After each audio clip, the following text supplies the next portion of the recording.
जय हिंद दोस्तों, मैं हूं प्रांजल श्रीवास्तव। जैसा कि हम सब जानते हैं कि प्रतिदिन सीमा से, अपनी सरहद से कोई ऐसा समाचार आता है जो हमारे हृदय को पीड़ा देता है।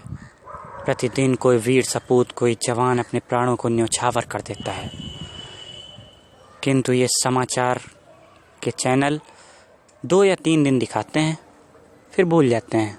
वो भी इसलिए क्योंकि अपनी टीआरपी में वृद्धि करना चाहते हैं। ऐसी स्थिति को देखकर मेरी कलम से, मेरी लेखनी से रहा नहीं गया। उसने कुछ रचित कर दिया, अपनी स्थिरता को छोड़ दिया और मार्ग प्रशस्त हो पड़ी। अतः मैं चाहता हूँ कि आपको जो मैंने रचित किया है वो सुनाऊं, और ये आपकी पसंद या नापसंद के लिए नहीं है। इसे आप सुनिएगा और प्रयास करिएगा कि अपना सकें। इसका मुख्यांश है काला झंडा लाल हो गया। सुनिए, यह एक कविता ही है। सुनिए। काला झंडा लाल हो गया। फिर एक बार आतंकवाद पर दिमाग लगाया गया है। फिर एक बार आतंकवाद पर दिमाग लगाया है। निर्मल शीतल जल में फिर से आग लगाया है। यूं तो कारक हैं ही हरे वृक्ष की सूखती नब्ज का, पर कम भक्तों ने मानवता पर दाग लगाया है। आतंकवाद की ओर संकेत है। पर कम भक्तों ने मानवता पर दाग लगाया है। हिम गगन धरा की पनपाई चूक से आंसू निकले हैं। पापा के इंतजार में बैठे उस बच्चे की भूख से आंसू निकले हैं। निकले हैं अरमान पिता के, माता के निकले हैं प्राण। जाने से उनके यारों उनकी बंदूक से आंसू निकले हैं। गीदड़पंती करके बोलते वो आतंकवादी, गीदड़पंती करके बोलते वो कमाल हो गया। देकर अंजाम 2 टूक मंसूबों को बोलते हिंदुस्तान में बवाल हो गया। इन पद जातों की करतूतों के लिए दिखाया जो काला झंडा, तो शर्म से बेचारा काला झंडा भी लाल हो गया। तो शर्म से बेचारा काला झंडा भी लाल हो गया।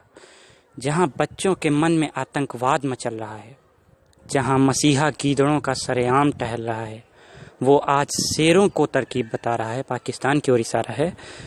जहां मसीहा गीदड़ों का सरेआम टहल रहा है, वो आज शेरों को तरकीब बता रहा है। जहां खुद की थाली छेदने वाला आतंकवाद पल रहा है। दूसरे के दम पर देख ये कितना अकड़ गया, जरा ध्यान नहीं दिया गया तो लड़का बिगड़ गया। ये तय है कि फिरेगा पानी इसके अरमान पर। शुक्र है कि न भड़की है भारतीय सीना। चाइना तो नहीं बोलेगा, पर खड़ेगा तिरंगा पाकिस्तान पर। खुद के बुने चाल से जो खुद ही बेहाल हो गया, अब कब छोड़ेगा ये गीदड़पंती, हर मुख पे यही सवाल हो गया। आई भीड़ जो सड़कों पे लेकर काला झंडा, तो शर्म से बेचारा काला झंडा भी लाल हो गया। तो शर्म से बेचारा काला झंडा भी लाल हो गया। बोया जो तूने कांटा, अगर वो लगता तुझे गुलाब है, तो ये तेरी सबसे बड़ी भूल है। पाकिस्तान से कह रहा हूँ कि उसने जो आतंकवाद का ये बीज बोया है, उसी की ओर इशारा है। बोया जो तूने कांटा, अगर वो लगता तुझे गुलाब है, तो ये तेरी सबसे बड़ी भूल है। पोषित कर समाज के शत्रुगर तू समझता खुद को नवाब है, तो ये तेरी सबसे बड़ी भूल है। मेरे राष्ट्र की अमृत रूपी शिक्षा अगर तुझे लगती शराब है, तो ये तेरी सबसे बड़ी भूल है। पाकिस्तान तू समझ ले, कर तू समझता है कि मेरे राष्ट्र के शहीदों की शहादत खराब है, तो ये तेरी सबसे बड़ी भूल है।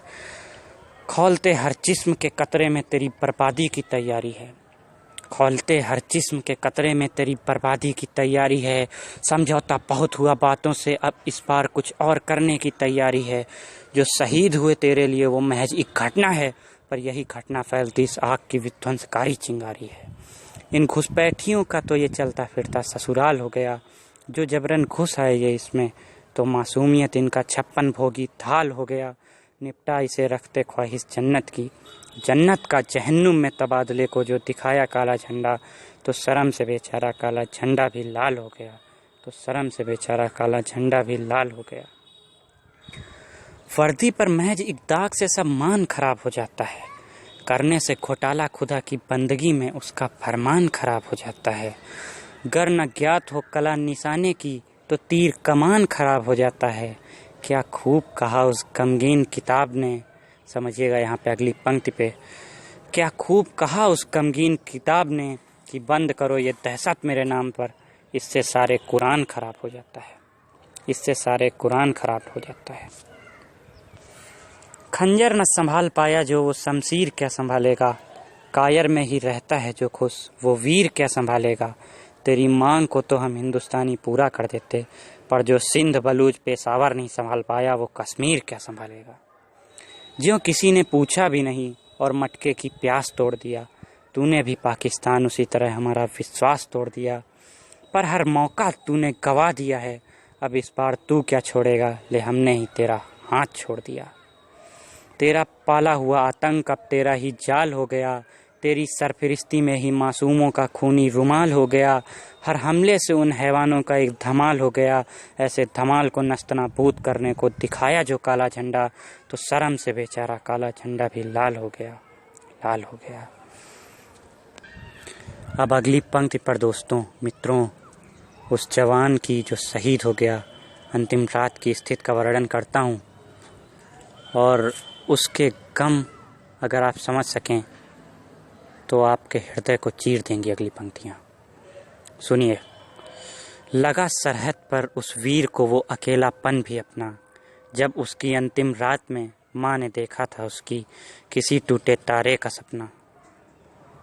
उस टूटे तारे से माँ ने बेटे के लिए मांगी थी दुआ, पर उस टूटे तारे ने भी मुंह फेर लिया था जब सुना माँ ने कि उसके जिगर के टुकड़े पर यूं जानलेवा हमला हुआ। सुना माँ ने कि उसके जिगर के टुकड़े पर यूं जानलेवा हमला हुआ। सुना जब नन्ही बेटी ने उस वीर की, तो वो समझ न पाई ये क्रूरता शमशीर की। थपकी दिलाकर सुला तो दिया माँ ने, पर जब बिटिया के सूरज मामा की किरण बिस्तर पर आई थी, तो था भीगा बिस्तर उसका, ओढ़ी थी जो उसने भीगी वो रजाई थी। फिर पूछा उसने जब माँ से कि क्या हुआ है पापा को, तो माँ भी पगलाई थी, पर सिसक कर बोली कि तिरंगे में लिपटे अभी पापा आएंगे, पर उनसे इस बार जिद मत करना बेटा, इस बार ना वो रुक पाएंगे, बेटा इस बार ना वो रुक पाएंगे।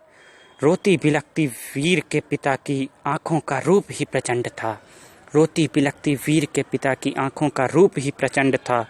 आएगा मेरा शेर तिरंगे के साथ ही, इस बात का घमंड था। यार भी इंतजार में थे कि भाई को 1 साल हो गया। छाती पीटती माँ बोली हे राम, कहाँ मेरा लाल खो गया। वीर के गांव ने दिखाया जब प्रतिशोध को काला झंडा, तो शर्म से बेचारा काला झंडा भी लाल हो गया, तो शर्म से बेचारा काला झंडा भी लाल हो गया।